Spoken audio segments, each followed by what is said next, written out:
নমস্কার বন্ধুরা, সোমাশ্রী কিচেনে আপনাদের সবাইকে স্বাগত। আশা করি সকলে ভালো আছেন। আজকে আমি বানাবো কামরাঙ্গা পিঠে। এর জন্য একটা পাত্রে 1 কাপ ময়দা এবং একটা ডিম ভেঙে দিয়ে দিয়েছি, সামান্য রিফাইন্ড অয়েল, পরিমাণ মতো লবণ, 1 চা চামচ চিনি এবং অল্প অল্প জল মিশিয়ে সফট একটা ডো তৈরি করে নেব।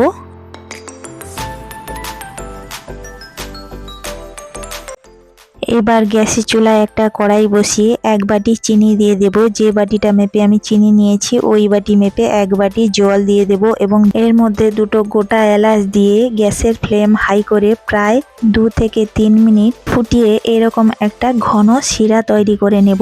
এবার এদিকে আমি ময়দার ডোটা যে আগে থেকে তৈরি করে রেখেছিলাম সেটিকে বেলে নেব। এটিকে আমি ময়দার গুঁড়ি চারিদিকে ছড়িয়ে বেলে নিচ্ছি, কারণ বেলবার সময় রুটিটা না প্লেটের গায়ে বসে যায়, এর জন্য চারিদিকে একটু ময়দার গুঁড়ি ছড়িয়ে দিয়েছি।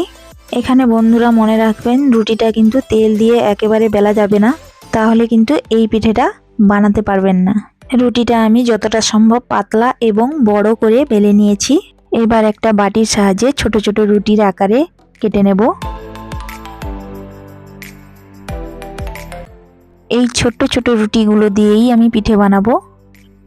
এই যে বাড়তি অংশটা এগুলোকে বের করে দেব, এটি পরে আবার পিঠে বানানোর জন্য বেলে নেব।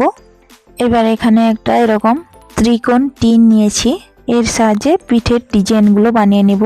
এখানে একটা রুটি নিয়ে ঠিক এইরকম করে ডিজাইনটা বানিয়ে নেব। এক সাইড হয়ে গেলে অপর সাইডেও একইভাবে এরকম ডিজাইন করে নেব। এই দেখুন বন্ধুরা, এই একটা বানিয়ে নিয়েছি।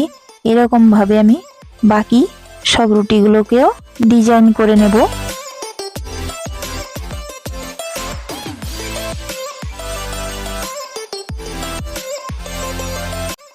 এখানে আমি সবগুলো ডিজাইন করে নিয়েছি। এবার এগুলোকে পিঠে বানাবো। এখানে একটা ডিজাইন রুটি নিয়ে এর মধ্যেখানে হালকা হাতে একটু চেপে দেব। এখানে ময়দা এবং জল দিয়ে একটা ব্যাটার তৈরি করে নিয়েছি। ব্যাটারটা রুটির মাঝখানে অল্প একটু করে দিয়ে আবারও একটা রুটি এর ওপর বসিয়ে দেব। এভাবে করে একটার পর একটা মোট 5টা ডিজাইন রুটি সমানভাবে বসিয়ে দেব। এরপর একটা চামচের হ্যান্ডেল দিয়ে এভাবে প্রেস করে এক সাইড থেকে অপর সাইডে এভাবে মুড়ে দিয়ে পিঠেগুলো বানিয়ে নেব। ঠিক এই রকম করে প্রায় প্রত্যেকটি পিঠে বানিয়ে নেব। পিঠেগুলো বানানো হয়ে গেছে। এবার এগুলোকে ভাজবার জন্য কড়াইতে সামান্য রিফাইন্ড অয়েল দিয়ে দিয়েছি। তেল গরম হয়ে এলে পিঠেটাকে আলতো চেপে এক সাইড এভাবে তেলের মধ্যে ডুবিয়ে ভাজতে হবে। এই পিঠে ভাজবার সময় তাড়াহুড়ো করা যাবে না, একদম লো আঁচে এটিকে ভাজতে হবে। এখানে খুব সাবধানতা অবলম্বন করতে হবে। যদি অসুবিধা মনে হয় তাহলে বাড়িতে চিমটা থাকলে চিমটের সাহায্যেও ধরতে পারেন। যখন পিঠের সামনের অংশ পাটে পাটে খুলে যাবে এবং ফুলতে শুরু করবে, তখন কড়াইয়ের মধ্যে এটিকে ছেড়ে দিতে হবে। এরপর এটিকে প্রায় 1 থেকে 2 মিনিট ধরে মিডিয়াম আঁচে এক পিঠ থেকে অপর পিঠ উল্টে পাল্টে হালকা গোল্ডেন ফ্রাই করে নিতে হবে। ঠিক এইভাবে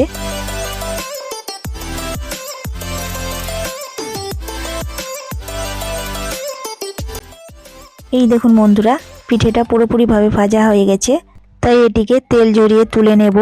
এইভাবে সবকটি পিঠে আমি ভেজে নেব।